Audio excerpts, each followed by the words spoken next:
सर्वप्रथम सर्वांना जय शिवराय। मित्रांनो, आज राज्यामध्ये वारे सुटल्यामुळे अनेक शेतकरी चिंतित आहेत। काहींना आतापर्यंत असा पाऊस झालाय की तिथे वापसा नाहीये। काही ठिकाणी मात्र प्रत्येक तालुक्यामध्ये 10 ते 15 तर काही ठिकाणी 20 गावांचा असा समावेश आहे की तिथे बिलकुल ढेकळं पण विघरले नाही अशी परिस्थिती पाहायला मिळते।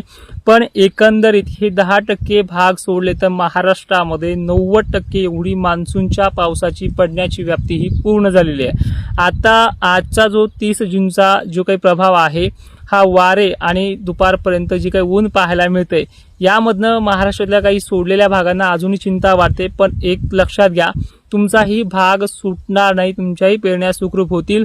आता आजच्या 30 जूनला संध्याकाळपर्यंत काय होणार आहे किंवा 1 जुलै 2 जुलै 3 जुलै या कालखंडामध्ये काय परिस्थिती उद्भवणार आहे आणि त्यामध्येच हे जे काही सोडलेले भाग आहेत यांच्यासाठी काय चिंता आहे पहिले हे बघूयात।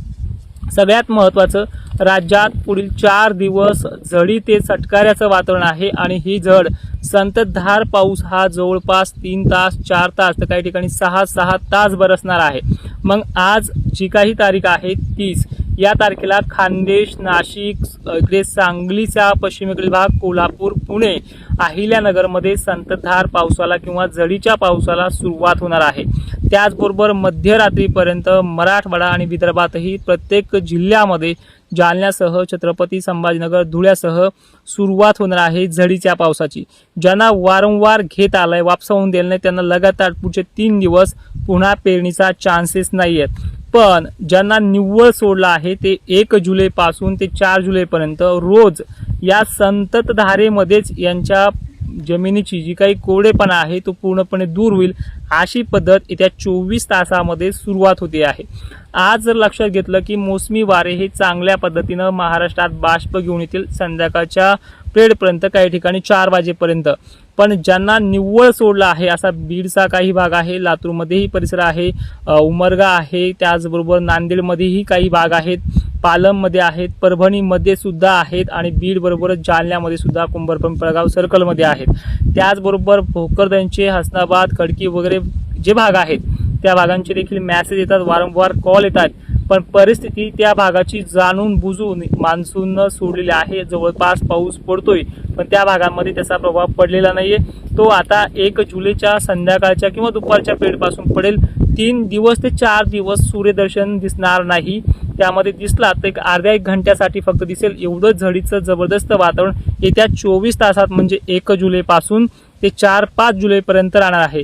आता विभागानुसार जर लक्षात घेतलं तर कशी कंडिशन राहील, सांगली, सोलापूर, कोल्हापूर, पुणे परिसर, अहिल्यानगर, बीड जिल्ह्यासह झडीला सुरुवात उद्यापासून तर काही ठिकाणी आज संध्याकाळपासून होते आहे।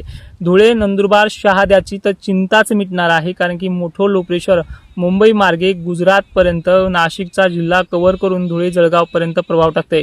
यामुळे संभाजीनगरचा सुद्धा फायदा याच्यामध्ये खूप होतोय आणि जळगाव बरोबरच बुलढाण्याच्याही सोडलेल्या मलकापूर भागांचाही समावेश आहे। खामगाव बरोबरच अकोल्यामधल्या सोडलेल्या भागांचा समावेश आहे। बुलढाण्यातही जवळपास सोडलेले भाग कमी आहेत पण तिथे सुद्धा याचा फायदा आणि रिपिटेशन मान्सून म्हणजे ज्यांना पडलाय त्यांची वापसा न होऊन देण्याची कंडिशन सुद्धा याच्यामध्ये पाहायला मिळते। बुलढाण्याबरोबरच जालना जिल्ह्यातील सोडलेल्या सर्व भागांना एक सर्वदूरचा हा पाऊस असल्यामुळे, झडीसारखा असल्यामुळे पेरणीसाठी ओल निर्माण करून देईल अशी याची पद्धत आहे।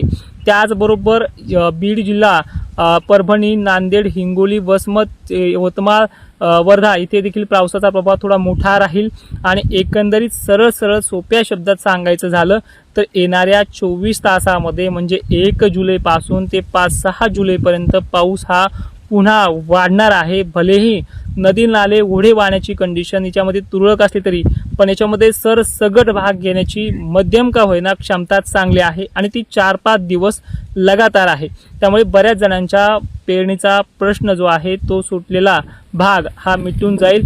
त्यामुळे या शेतकऱ्यांना कुठल्याही प्रकारची घाई किंवा कुठल्याही प्रकारचं टेन्शन घ्यायची गरज पडणार नाही।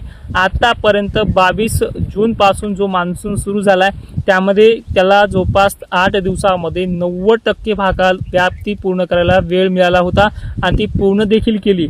पण प्रत्येक तालुक्यामध्ये हे काही 10-12 गावं सुटलेत। आता हे घेण्यासाठी याला काही मोजका कालावधी लागतोय, तो देखील या 2 दिवसात पूर्ण करेल अशी शक्यता चांगलीच वर्तवण्यात येते आहे। त्यामुळे येत्या 24 तासामध्ये सूर्यदर्शन कमी, झडीचं वातावरण जास्त आणि लगातार 4-5 दिवस असल्यामुळे चिंता करण्याची गरज नाहीये। आता जुलै महिना सर्वशाम कसा जाईल हे देखील पाहूयात।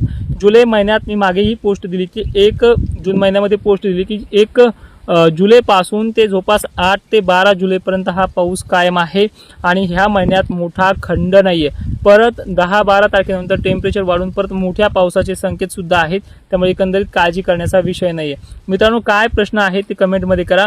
जय शिवराय, धन्यवाद।